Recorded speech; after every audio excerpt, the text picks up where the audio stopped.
வணக்கம். சற்று முன் கிடைக்கப்பெற்ற மிக முக்கியமான செய்தி ஒன்று வெளியாகி உள்ளது. டிஆர் பாலு, ராசா, கனிமொழி இவர்களை விரட்டியடித்த ஊர் மக்கள் தேர்தல் நேரத்திற்கு மட்டும் நேரடியாக களத்திற்கு வந்து திமுக செய்த சாதனைகள் என்று பித்தலாட்டங்களை கூறிக்கொண்டிருக்கிறீர்கள்.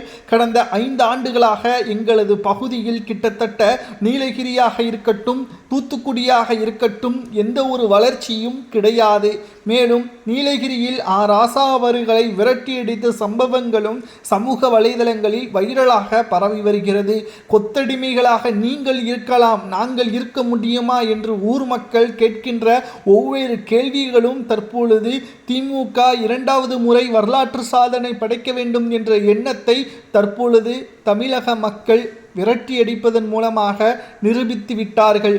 கனிமொழியாக இருந்தாலும் சரி, துரைமுருகனாக இருந்தாலும் சரி, யார் எங்களது பகுதிக்கு வந்தாலும் விரட்டியடிப்போம் என்பதையும் கூறியுள்ளனர். எங்களது பகுதியில் நீங்கள் பிரச்சாரம் செய்ய வேண்டும் என்றால் 5 ஆண்டுகள் செய்த சாதனையை வெள்ளை அறிக்கையாக வெளியிட்டு ஒவ்வொரு துண்டு பேப்பராக நீங்கள் ஒவ்வொரு நபர்களிடம் தெரிவிக்க முடியுமா? 534 வாக்குறுதிகளில் கிட்டத்தட்ட 50%, 100% கூட வேண்டாம், 50%ஐயாவது நீங்கள் நிறைவேற்றியுள்ளீர்களா என்ற கேள்விகளை மக்கள் துணிச்சலாக தற்பொழுது கேட்க ஆரம்பித்து விட்டார்கள். அதாவது திமுகவை பொறுத்தளவிற்கு அவர்களுக்கு என்ன எண்ணம் தெரியுமா? எப்படியும் 5 ஆண்டுகளில் கடைசி 3 மாதங்களில் ஒரு ஓட்டிற்கு 2000 முதல் அதிகபட்சம் 8000, 10,000 வரை கொடுத்து திமுகவிற்கு ஆதரவாக ஒரு நபர்களது ஓட்டுக்களை பெற்றுவிடலாம். மக்கள் என்ன ஞாபகத்திலா இருப்பார்கள்? நாம் சொன்ன வாக்குறுதிகளை நிறைவேற்றிவிட்டோமா அல்லது நிறைவேற்றவில்லை என்பதை என்று நினைத்து கொண்டிருந்த காலங்கள் எல்லாம் இப்பொழுது இருக்கிறதா?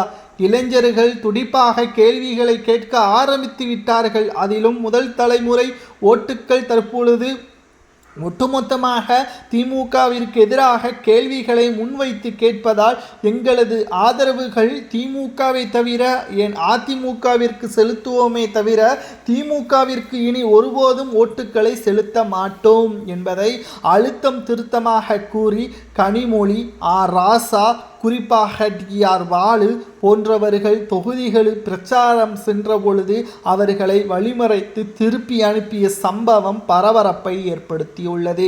நிச்சயம் இந்த தேர்தல் என்பது அரசியல் களத்தில் ஒரு மாற்றத்தை, தமிழக மக்களது வாக்குறுதிகளை நிலைநாட்டக்கூடிய ஒரு உண்மையான தேர்தலாக அமைய போவதாகவும் செய்திகள் கிடைக்கப்பெற்றுள்ளது.